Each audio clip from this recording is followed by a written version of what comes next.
They're in your ice cream, your peanut butter, your oat milk. They're improving the texture and the shelf life of some of your favorite foods. But could they also be stirring up trouble in your gut or raising your long-term health risks?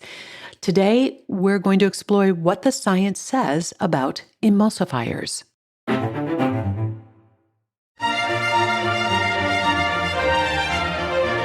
Welcome to the Nutrition Diva podcast, where we take a closer look at nutrition news, research, and trends so that you can feel more confident about what you eat. I'm your host, Monica Reinagel, and I recently heard from Zoe, a longtime listener, who says she's been seeing a lot of alarming information about the emulsifiers used in industrial food production, and she wondered whether these concerns are legitimate or perhaps overblown. So today I want to take a look at what emulsifiers are and why they're used.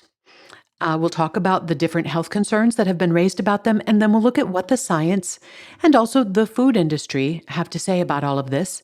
And as always, we'll finish up with some practical advice to help you make informed choices without falling into unnecessary fear or confusion. So let's start with an overview of what ingredients we're talking about and how and why they are used in food production. If you're in the habit of making your own salad dressing, you've probably noticed how a simple vinaigrette of oil and vinegar will tend to separate into two layers if it sits for even a few minutes. Oil and water just don't like to stay mixed. Now, there are some basic techniques that can help. For example, if you add the oil to the vinegar in a thin stream and whisk it vigorously, you break the oil into tiny droplets that will stay suspended in the vinegar and create a silkier and a more stable vinaigrette. And similarly, if you've ever made homemade mayonnaise or hollandaise, you know that the final step involves drizzling the oil into the blender while it's running, and that's creating this stable emulsion and a smooth sauce. There are ingredients that you probably keep in your kitchen, which are also useful in stabilizing emulsions. So adding a bit of mustard to your vinaigrette, or the egg yolks in that hollandaise, they are acting as natural emulsifiers. They help the oil and the water-based ingredients cling together instead of drifting apart. So the food industry uses the same principle, just on a larger scale, and with more specialized ingredients. Commercial emulsifiers help keep your ice cream creamy and your chocolate milk smooth and that no-stir peanut butter from developing that layer of oil on top. Emulsifiers prevent the separation of the ingredients, but they also improve the texture and the mouthfeel, and they're extending the shelf life of some of your favorite foods as well. So some of the most common emulsifiers that you'll see on ingredient labels include carboxymethylcellulose, or CMC, and polysorbate 80. Sometimes it's written as P80. These are synthetic emulsifiers that are often used in dairy desserts or sauces and beverages. You might also see mono and diglycerides. These are widely used in baked goods, but also in plant-based milks and nut butters. Carrageenan is extracted from red seaweed, and it is used to thicken and stabilize products, also like plant milks or chocolate and even deli meats. And finally, lecithin is a natural emulsifier that's often derived from either soy or egg. It's commonly found in chocolate and also in a lot of instant foods.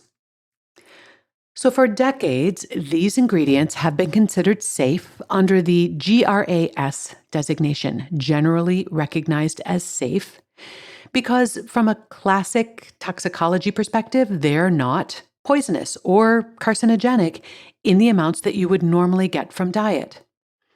But more recent research has raised some new questions. How do these additives affect our microbiome, or our metabolism, or our gut health?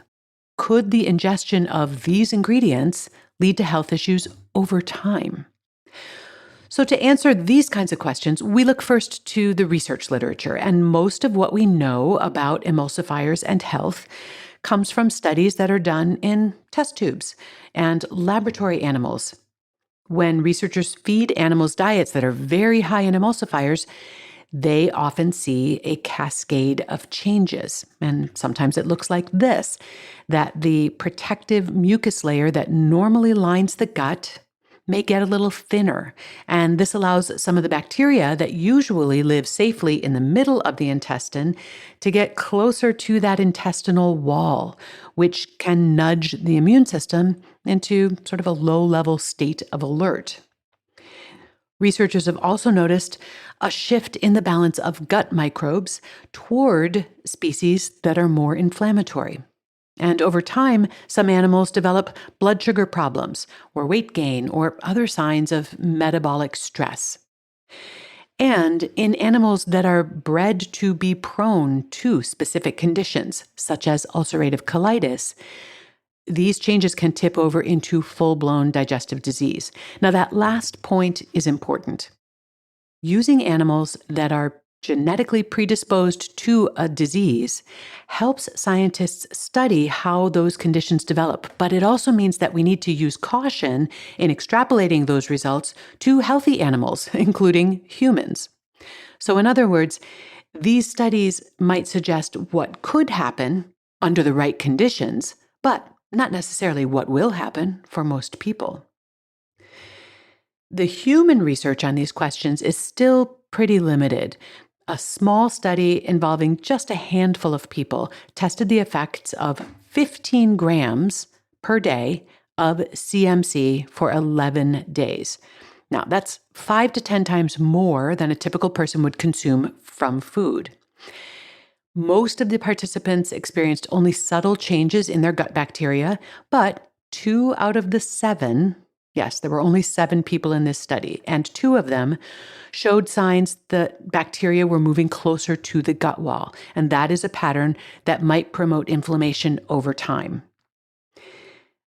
The largest signals in humans come from observational research, studies that track people's diets and their health outcomes over long stretches of time. For example, the Nutrinet Santé cohort in France has found that people who consume more foods with certain emulsifiers, particularly mono and diglycerides, tend to have slightly higher rates of heart disease and certain cancers, including breast and prostate cancer.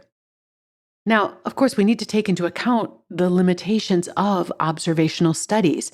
People who eat more emulsifiers are generally eating a more processed diet, and that is likely to differ from a less processed diet in a lot of ways besides just the emulsifier content. Even with statistical adjustments, it's really hard to tease out whether it's the emulsifiers themselves or the overall diet pattern that's driving that risk. So observational studies like this, they can raise red flags, but they certainly can't prove that emulsifiers are the direct cause. Now, some people have speculated that emulsifiers could be one of many dietary factors contributing to the worrisome rise in colorectal cancer among younger adults. For some, the existence of any plausible link to such a serious disease is reason enough to invoke the precautionary principle, which would restrict such ingredients until they are proven safe in every situation beyond a shadow of a doubt. Now, the current administration here in the U.S. appears to be a lot more receptive to these precautionary arguments than some of the previous ones. But while this trend in colorectal cancer is indeed very concerning, and it does seem plausible that there might be a connection to our modern dietary patterns, there is at least one counter-argument, and that is that in the largest observational study to date, the Nutrinet Santé cohort that I just mentioned, no correlation was found between emulsifier intake and colorectal cancer risk. So where does this leave us? For the vast majority of people, consuming emulsifiers in typical amounts doesn't seem to cause any obvious harm.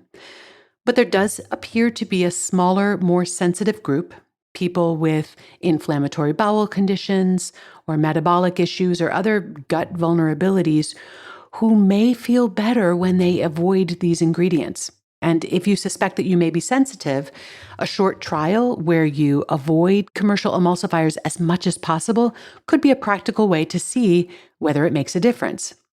But I will say that avoiding emulsifiers can be a real challenge. It involves a lot of label reading, and you may really have to search to find products that are made without them.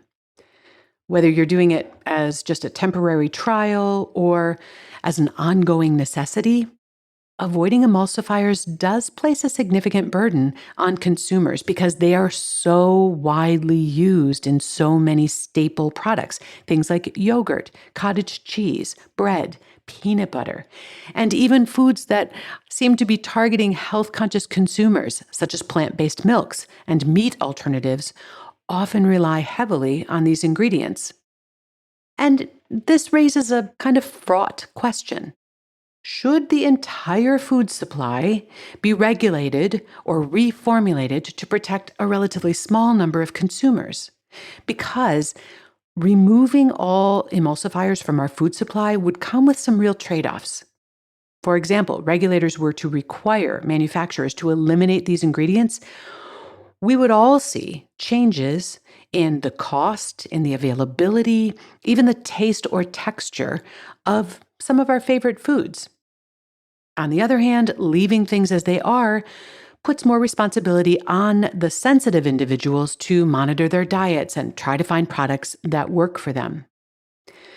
So for now, regulatory agencies and food manufacturers are walking this line by monitoring emerging research without rushing to overhaul the food supply. And that leaves consumers with a choice. Most people can eat these foods in moderation, without worry, while those who are prone to gut issues might benefit from some extra label reading and maybe some selective avoidance. Now, one of the simplest ways to reduce your exposure to emulsifiers is simply to cook more from scratch. Homemade soups, sauces, salad dressings, and baked goods typically don't rely on industrial stabilizers. And because the dose matters here, even a partial reduction in packaged and processed foods may substantially reduce your intake. And that's, I think, where taking a balanced approach can preserve both your health and your sanity. Unless you have a clear sensitivity or a medical reason to avoid emulsifiers completely, you could decide to keep an eye out for those ingredients and skip them when it's relatively easy. For example, choosing a brand of nut butter or salad dressing that doesn't contain them. And that way, you don't need to worry quite as much about the occasional scoop of ice cream or a convenience food that might contain them. Reducing your overall exposure is likely to reduce any potential risk without the stress of trying to avoid them entirely. This is a complex topic, and I hope that you've gotten a little bit of clarity on this. If you have a comment or question about today's episode or a question you'd like me to answer in a future episode, you can email it to me at nutrition@quickanddirtytips.com. And if you'd like to find out about having me speak at your next live or your virtual event, you can learn more at wellnessworkshere.com. Nutrition Diva is a Quick and Dirty Tips podcast. Holly Hutchings is our director of podcasts. Steve Riekeberg is my audio engineer. Morgan Christensen heads up podcast operations and advertising. Our thanks to Nat Hoops for all of his support, but most of all, thanks to you for listening. See you next week.